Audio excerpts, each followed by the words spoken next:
హైదరాబాదును మూసే మహానది వరదతోటి ముంచివేసేను.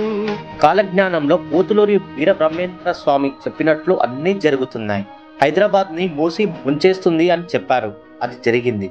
రీసెంట్ గా తెల్ల కాకులు మనుషుల మధ్య తిరుగుతూ కేకలు పెడతాయంట అని బ్రహ్మం గారు చెప్పారు. ఈ మధ్య చూసుకున్నట్లయితే మధ్యప్రదేశ్ లో ఒక తెల్ల కాకు కనిపించింది. ఇంకా కొన్ని ప్రదేశాల్లో కూడా కనిపించాయి.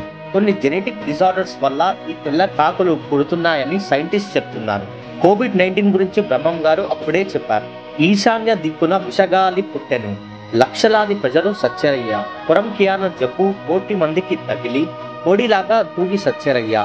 అదే మన కోవిడ్-19. మీకు తెలుసు కదా, అప్పుడు ఎన్ని మంది ఎలా చనిపోయారా, ఆ డిసీజ్ ఎక్కడి నుంచి వచ్చింది అని.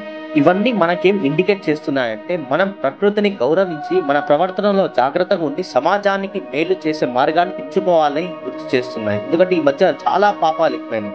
ధర్మ రక్షిత రక్షిత. మనిషి తన జీవితంలో ధర్మాన్ని నిలబెట్టుకుంటే ఆ ధర్మమే అతన్ని రక్షిస్తుంది.